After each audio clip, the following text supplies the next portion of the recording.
Assalamu alaikum dear student. I am Amir Shahid, MPhil Chemistry, lecturer of chemistry here at Hira College. Students, आज हम जो है वो first year की chemistry को स्टडी करने जा रहे हैं और आज हम जो है वो उसका फर्स्ट चैप्टर जो है वो स्टडी करने लगे हैं, that is about the basic concepts. ठीक है, इन बेसिक कॉन्सेप्ट्स में जो है वो हम एटम को डिस्कस करेंगे, लेकिन एटम को डिस्कस करने से पहले हम बात कर लेते हैं मैटर की।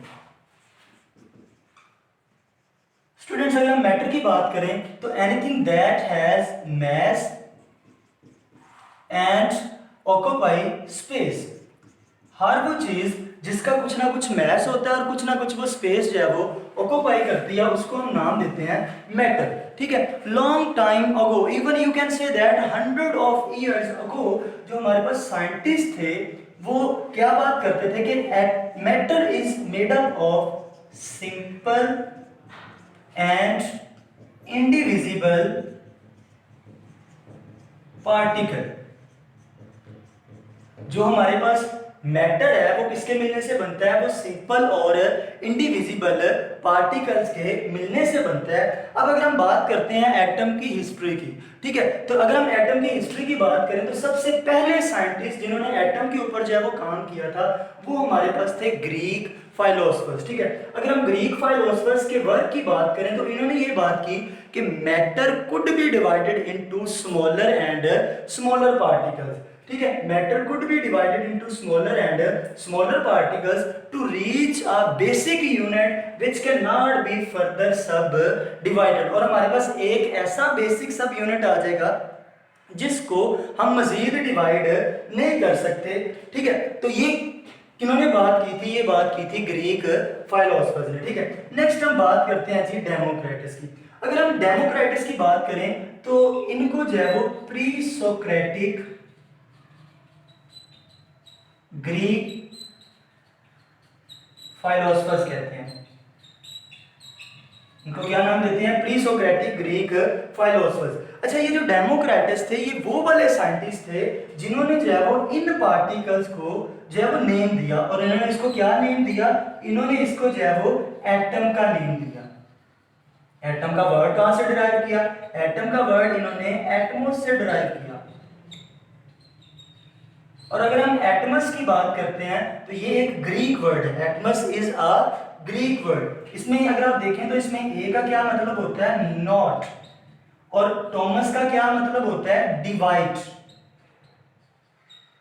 तो एटमस का क्या मतलब होगा? Not divide. ठीक है, मतलब आप जो है वो एटम को डिवाइड नहीं कर सकते, तो एटम के लिए एक और वर्ड जो है वो फिर यूज किया जा सकता है, दैट इज इंडिविजिबल। कि मतलब हम एटम को जो है वो डिवाइड नहीं कर सकते। तो सबसे पहले एटम को जो नेम दिया गया वो किन्होंने दिया? डेमोक्रेटस ने दिया। ठीक है, जो कि हमारे पास प्री सोक्रेटिक ग्रीक फाइलोसफर्स थे। नेक्स्ट अगर हम देखें तो नेक्स्ट हमारे पास जो है वो वर्क आता है लेट 17th सेंचुरी में। 17th सेंचुरी के एंड पे अगर हम देखें तो साइंटिस्ट ने जो है वो प्योर सब्सटेंसेस के ऊपर जो है वो वर्क किया। साइंटिस्ट ने किसके ऊपर वर्क किया? प्योर सब्सटेंसेस के ऊपर वर्क किया, और उन्होंने ये बात की कि जो प्योर सब्सटेंसेस हैं वो किसके मिलने से बनते हैं? एलिमेंट्स के मिलने से बनते हैं।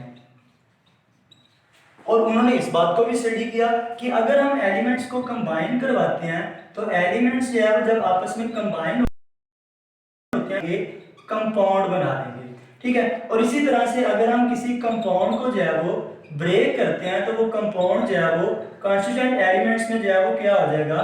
कन्वर्ट हो जाएगा। उन्होंने ये बात की कि एलिमेंट्स किस तरह से कंपाउंड बनाते हैं और कंपाउंड को ब्रेक करते हैं तो किस तरह से एलिमेंट्स जो है वो दोबारा अपने कॉन्स्टिट्यूएंट्स में जो है वो कन्वर्ट होता है। तो ये सारा वर्क जो था ये कब हुआ? लेट 17th सेंचुरी में। अगर हम इसके बाद देखें तो हमारे पास 1808 में एक साइंटिस्ट था जॉन डॉल्टन। ठीक है, ये एक इंग्लिश स्कूल टीचर था। जॉन डॉल्टन जो है ये एक इंग्लिश स्कूल टीचर था और इसने 2 लॉज के ऊपर वर्क किया। The first law of conservation of matter. इस law of conservation of matter को जो है वो law of conservation of mass का नेम भी देते हैं। And the second one is the law of definite proportion. अच्छा, इन दोनों लॉज को उसने एक्सप्लेन किया किसके थ्रू? इन दोनों लॉज को उसने एक्सप्लेन किया through the existence of atom. Through the existence of atom से इन दोनों लॉज को जो है वो उसने एक्सप्लेन किया। अगर हम law of conservation of matter की बात करें तो कंजर्वेशन का मतलब होता है कंजर्व रहना, कांस्टेंट रहना, ठीक है। You can say that according to law of conservation of matter, matter can not be created and not destroyed but it can change from one form to another form. ये ना तो create होता है ना destroy होता है, बल्कि एक फॉर्म से दूसरी फॉर्म में जो है वो चेंज हो जाता है। अगर हम लॉ ऑफ डेफिनेट प्रोपोर्शन की बात करते हैं तो लॉ ऑफ डेफिनेट प्रोपोर्शन में वो हमें क्या बताता है कि फॉर एग्जांपल हमारे पास है जी H2O है, हमारे पास क्या चीज है, वाटर है, ठीक है। अगर हम वाटर की बात करें तो जो हमारे पास वाटर है इसमें हाइड्रोजन का जो पार्ट है वो 2 होता है, ठीक है, और ऑक्सीजन का पार्ट जो है वो 1 होता है। मतलब इसकी कंपोजिशन की रेशियो हमारे पास कितनी आती है, 2:1। आप किसी भी जगह चले जाए, इस सिटी से वाटर लें, किसी और सिटी से ले लें, उसमें हाइड्रोजन और ऑक्सीजन की जो कंपोजिशन है वो हमेशा 2:1 ही रहेगी, वो चेंज नहीं होती according to law of definite proportion. अब नेक्स्ट देखें तो नेक्स्ट इसका जो इसका मेन काम था, इसने एक atomic theory the. Atomic theory is one of the most important short question according to the Lahore board, ठीक है। ये डाल्टन एटॉमिक थ्योरी जो है वो लाहौर बोर्ड में शॉर्ट आया हुआ है, ठीक है। अगर हम इसके पोस्टुलेट्स की बात करें तो फर्स्ट हमारे पास जो पोस्टुलेट आता है that is all matter is composed of atoms of different elements which differ in properties। हमारे पास जो मैटर है ये किसके मिलने से बनता है, एटम्स के मिलने से बनता है। एटम किससे बिलोंग करते हैं, एलिमेंट से बिलोंग करते हैं, और उनकी प्रॉपर्टीज क्या होती हैं, एक दूसरे से जो है वो डिफर हो रही होती हैं, ठीक है। इसी तरह से अगर हम देखें तो इसने जो है वो क्या किया, इसने एटम को जो है वो डिफाइन भी किया था। जॉन डाल्टन ने जो है वो एटम को डिफाइन भी किया था। जॉन डाल्टन ने एटम को डिफाइन जो है वो किस तरह से किया, अगर हम इसके वर्क को देखें तो इसने एटम को डिफाइन किया, atom is the smallest, atom is the smallest particle of an element which can take part in a chemical reaction।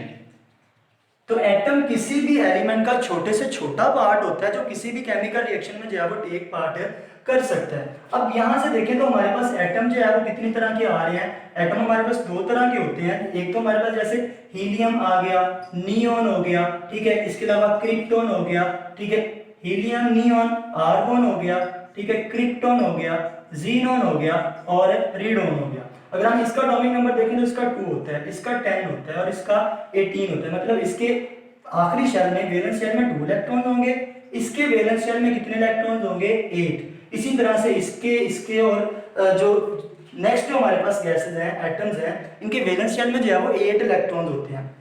मतलब इनका डुप्लेट और ऑक्टेट रूल जो है वो सेटिस्फाई हो रहा है और ये इंडिपेंडेंटली एग्जिस्ट कर सकते हैं, ठीक है। अगर हम नेक्स्ट देखें तो जैसे हमारे पास हाइड्रोजन है, नाइट्रोजन है, ऑक्सीजन है, इसका एटॉमिक नंबर 1 है, इसका 7 है और इसका 8 है।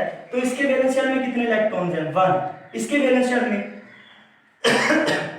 सॉरी, तो इसके वैलेंस शेल में कितने इलेक्ट्रॉन्स हैं, 5, ठीक है। और इसके वैलेंस शेल में कितने इलेक्ट्रॉन्स हैं, हमारे पास है 6 है, ठीक है। तो अगर हम इनकी बात करें तो इनका जो ऑक्टेट रूल है वो सेटिस्फाई नहीं हो रहा। मतलब ये जो एटम्स हैं ये इंडिपेंडेंटली एग्जिस्ट नहीं कर सकते, बट ऊपर वाले इंडिपेंडेंटली एग्जिस्ट कर सकते हैं, ठीक है। अच्छा, ये सारा जो काम था जो हमने एटम के बारे में बात की, ये सारा थ्योरेटिकल बेसिस पे था। अभी तक इसकी कोई एक्सपेरिमेंटल वेरिफिकेशन जो है वो नहीं हुई, ठीक है। लेकिन जब इसकी 19th सेंचुरी के लास्ट पे 1886 से लेके जब इसकी एक्सपेरिमेंटल वेरिफिकेशन जो है वो होना स्टार्ट हुई तो हमारे पास जो है वो इसमें 3 पार्टिकल्स आए। एक हमारे पास कौन से वाला है जी, इलेक्ट्रॉन। दूसरा हमारे पास कौन से वाला है, प्रोटॉन। तीसरा हमारे पास कौन से वाला है, न्यूट्रॉन, ठीक है। तो ये हमारे पास फंडामेंटल पार्टिकल्स होते हैं। फंडामेंटल सब एटॉमिक पार्टिकल्स, इलेक्ट्रॉन, प्रोटॉन और न्यूट्रॉन। पहले हम ये सोच रहे थे कि atom is the smallest particle, लेकिन जब इनकी डिस्कवरी होगी तो atom is not the smallest particle, बल्कि एटम से भी कुछ छोटे पार्टिकल्स होते हैं जो एटम के अंदर एग्जिस्ट करते हैं, जिनको आप सब एटॉमिक पार्टिकल्स का नाम देते हैं। और उसमें 3 मेन होते हैं, इलेक्ट्रॉन, प्रोटॉन और न्यूट्रॉन। ठीक है, अब इसके अलावा मोर देन 100 सब एटॉमिक पार्टिकल जो है वो यहाँ पर हो सकते हैं। ये एमसीक्यूज में आ सकता है जी, मोर देन 100 सब एटॉमिक पार्टिकल्स होते हैं, लेकिन हमारे पास जो है वो मेन कितने होते हैं, वो सिर्फ 3 होते हैं। ठीक है, नेक्स्ट हम बात करेंगे जी वर्क ऑफ जैकोब बेrzelius की। अगर हम जैकोब बेrzelius के वर्क की बात करें तो जैकोब बेrzelius जो है, जे बेrzelius, स्टूडेंट्स अगर हम वर्क ऑफ जैकोब बेrzelius की बात करें तो जो जैकोब बेrzelius था, इसने 2 मोस्ट इंपोर्टेंट काम किए थे। इसका फर्स्ट जो मोस्ट इंपोर्टेंट वर्क था वो ये था कि एट दैट टाइम, अच्छा एक बात, ये जो जैकोब बेrzelius है ये इलेक्ट्रॉन, प्रोटॉन और न्यूट्रॉन की डिस्कवरी से पहले इसने वर्क किया था, मतलब यहाँ पर भी इसने कोई एक्सपेरिमेंटल काम नहीं था किया, ये भी थ्योरेटिकल था। ठीक है, तो पहला इसका जो काम था, इसने एटॉमिक मैसेज डिस्कवर किए थे। इसने क्या काम किया था, एटॉमिक मैसेज डिस्कवर का काम ये था कि इसने कई एलिमेंट्स के जो है वो सिंबल जो थे वो भी जो है वो डिस्कवर किए थे।